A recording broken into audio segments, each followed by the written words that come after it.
pa siyang ito. Sir, so kailangan pa bang humarap ni VP Sara? Sang-ayon sa aming rules, oo. Pero may karapatan siyang hindi humarap. Kung ayaw niya, magpapatuloy yung pagdinay kahit hindi siya humarap. SP, so hindi kayo magre-resume ng impeachment court if hindi ma-comply yung 1 and 2 sa pag-remand?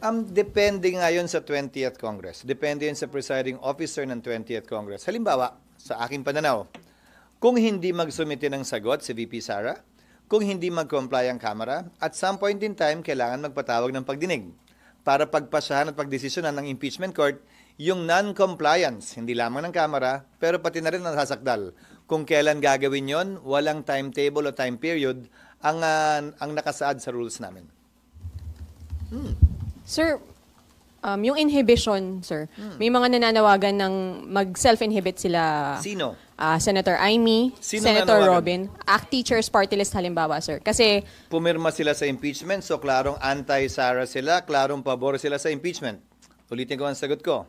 Anumang panawagan o kahilingan ng sinumang biased na, pabor man o kontra sa impeachment, pabor man o kontra kay VP Sara, hindi namin didinggin o papakinggan dahil biased nga sila eh.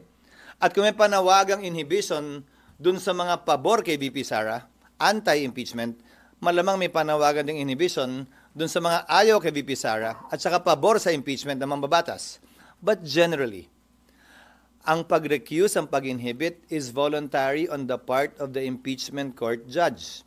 Nakita na nating nangyari yan sa ibang impeachment na kaso.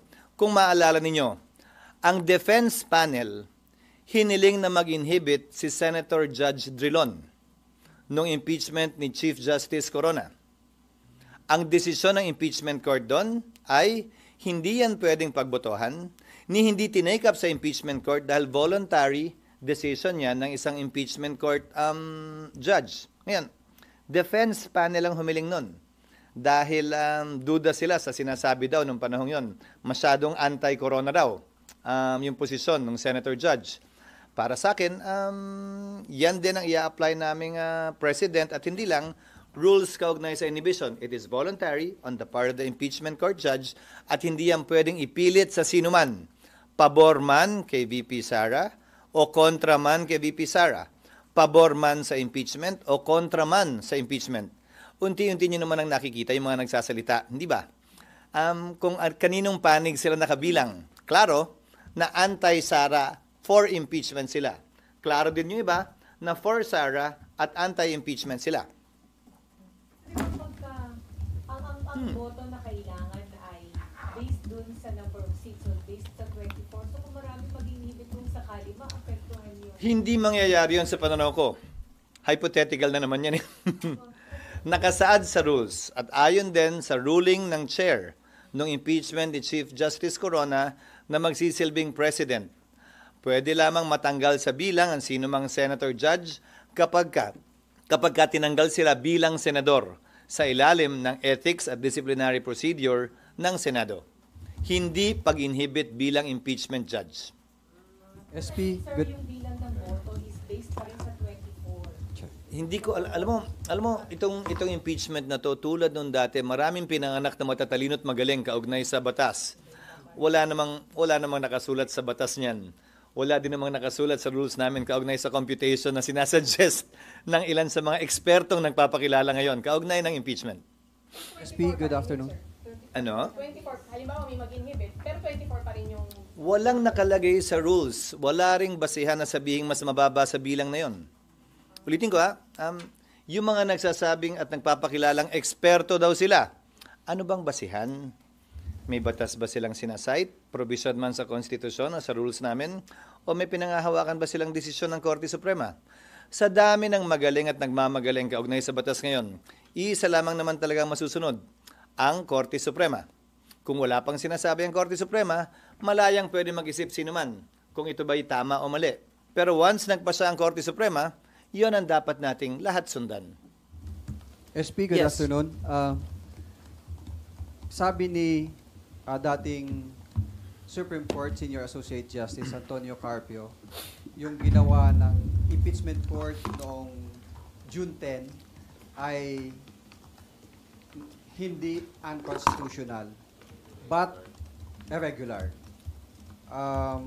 Sabi niya na yung ginawa daw ay pagpapakita ng pagpanig ng mga senador kay VP Sara dahil hindi dapat gawain ng isang impeachment court na mag-motion or hilingin ang Kamara na sertipikahan dahil dapat manggaling yon sa kampo ng Vice President na siyang magki-question kung ito ay may paglabag doon sa 1-year ban ng Constitution. Ano po masasabi? Ginagalang ko ang opinion niya pero hindi ako sang-ayon.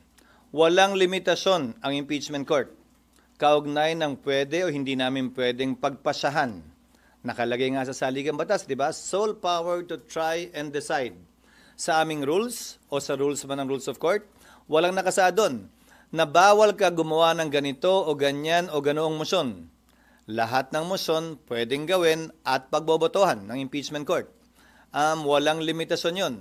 May mababasa ba siya at may matuturo ba siya na bawal itong motion sa impeachment court? Bawal itong hilingin ng sinumang impeachment court judge? Wala naman.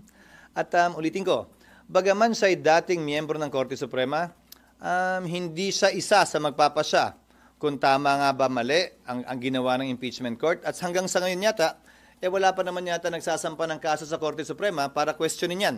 Ang proseso ay ito. Kung may ginawa ang Senado o ang Kamaraman na hindi naaayon sa konstitusyon sa pananaw mo, sa pananaw ni Justice Carpio, ninuman, malaya silang pwede mag-question sa Korte Suprema. At Korte Suprema magpapasya kung sino nga ba ang tama at mali. Ganyan yung nangyari halimbawa sa 1-year ban na hinihiling na impormasyon ng Senado o ng impeachment court sa Kamara. Kinwestiyon yan sa Korte Suprema at nakabinbin ngayon yan sa Korte Suprema. Nagpahayag din po ang grupo ng yung Philippine Constitution Association na posibleng merong grave abuse doon sa discretion, doon sa pagganap ng impeachment court na kanilang tungkulin nang sila ay magdesisyon na ibalik o i-remand yung articles of impeachment. Yan ba yung parehong PhilConsa na pinamunuan ni Speaker Martin Romualdez noon? Yan, di ba?